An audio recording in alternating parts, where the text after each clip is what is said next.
ಯಶವಂತಪುರ ವಿಧಾನಸಭಾ ಕ್ಷೇತ್ರದ ಶಾಸಕ ಎಸ್.ಟಿ. ಸೋಮಶೇಖರ್ ಜೊತೆ ಮಾತಾಡ್ತಾ ಹೋಗ್ತೇನೆ. ಸರ್, ಇವತ್ತು ಬಿಜೆಪಿ ಕಚೇರಿಯಲ್ಲಿ ಸಭೆ ನಡೀತಾ ಇದೆ. ಆ ಸಭೆಗೆ ಆಹ್ವಾನ ಇತ್ತಾ, ತಾವು ಹೋಗ್ತೀರಾ ಹೇಗೆ ಅಂತ? ಇಲ್ಲ, ನನಗೆ ಯಾವುದೇ ತರವಾದ ಆಹ್ವಾನ ಇಲ್ಲ. ಯಾರು ಕೂಡ ಯಾವ ಸಭೆಗೂ ಕೂಡ ನನ್ನನ್ನು ಕರೀತಾ ಇಲ್ಲ. ಕರೀದೇ ಆದ್ಮೇಲೆ ಹೋಗೋ ಅಭ್ಯಾಸ ಇಟ್ಕೊಂಡಿಲ್ಲ. ಕರೆದಿಲ್ಲ, ಹೋಗೋದಿಲ್ಲ. ಈಗ ಯತ್ನಾಳ್ ಸೇರಿದಂತೆ ಒಂದಷ್ಟು ಹಿರಿಯ ಬಿಜೆಪಿ ಶಾಸಕರು ಅಧ್ಯಕ್ಷ ಸ್ಥಾನ ಬದಲಾವಣೆ ಆಗ್ಬೇಕು ಅಂತ ಪಟ್ಟು ಹಿಡಿದಿದ್ದಾರೆ. ತಮ್ಮ ಪ್ರಕಾರ ಈ ನಿಲುವು ಬಗ್ಗೆ ಏನ್ ಹೇಳ್ತೀರಿ ಅಂತ? ನಾನು ಅವತ್ತು ಹೇಳ್ತೀನಿ, ಇವತ್ತು ಹೇಳ್ತೀನಿ. ವಿಜಯೇಂದ್ರ ಹುಟ್ಟು ಹೋರಾಟಗಾರರು.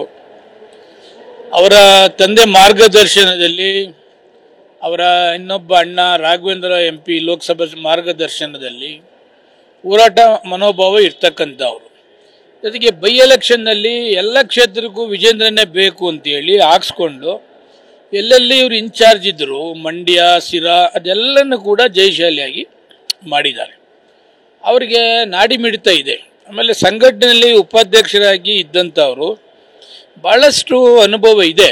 ಥ್ರೂಔಟ್ ರಾಜ್ಯ ಸಂಘಟನೆ ಮಾಡ್ತಕ್ಕಂಥದ್ದು ಎಲ್ಲ ಅವ್ರಿಗೆ ಇದರಲ್ಲಿ ಕರಗತ ಆಗಿದೆ.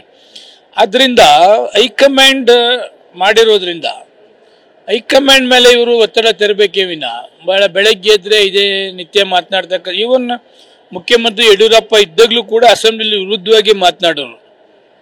ಆಯ್ತಾ, ಇವಕ್ಕೆಲ್ಲ ಕಡಿವಾಣ ಹಾಕ್ಬೇಕಾಗ್ತದೆ. ಬಟ್ ಅವರ ಆಂತರಿಕ ವಿಚಾರ, ನಾವೇನು ಅದಕ್ಕೆ ಮಧ್ಯ ಇಂಟರಾಗೋದಿಲ್ಲ. ವಿಜೇಂದ್ರ ಒಟ್ಟಿನಲ್ಲಿ ಹೋರಾಟಗಾರರು ಸಂಘಟನೆ ಮಾಡ್ತಾರೆ. ಜಾತ್ಯತೀತವಾಗಿ ಎಲ್ಲರನ್ನ ವಿಶ್ವಾಸಕ್ಕೆ ತೆಗೆದುಕೊಂಡು ಹೋಗ್ತಕ್ಕಂಥವ್ರು. ಆ ಥರ ನೆಗೆಟಿವ್ ಮೈಂಡು ವಿಜೇಂದ್ರರಿಲ್ಲ. ದ್ವೇಷ ಸಾಧನೆ ಮಾಡಬೇಕು ಅಂತಕ್ಕಂಥದ್ದು ನಾವು ಹತ್ತಿರದಿಂದ, ನನಗೇನು ಜಾಸ್ತಿ ಇಲ್ಲ, 3 ವರ್ಷದಲ್ಲಿ ಹತ್ತಿರದಿಂದ ನೋಡಿದಂಥ ಸಂದರ್ಭದಲ್ಲಿ ವಿಜೇಂದ್ರ ಎಲ್ಲರನ್ನ ವಿಶ್ವಾಸ ತೆಗೆದುಕೊಳ್ತಾರೆ. ಜಾತೀಯತೆ ಮಾಡೋದಿಲ್ಲ. ಯಾರನ್ನ ಬೆಳೆಸಬೇಕು ಅಂತ ಮೈಂಡಲ್ಲಿ ಇರ್ತದೆ, ಅವ್ರನ್ನ ಬೆಳವಣಿಗೆಗೆ ಸಹಕಾರಿ ಆಗ್ತಾರೆ. ಆದ್ದರಿಂದ ವಿಜೇಂದ್ರ ಅವ್ರನ್ನ ಈ ಥರ ಓಪನ್ನಾಗೆ ಡೀಲಿ ಇದು ಮಾಡ್ತಕ್ಕಂಥದ್ದು ಸರಿ ಕಾಣೋದಿಲ್ಲ ಅಂತ ನನ್ನ ಒಂದು ಭಾವನೆ.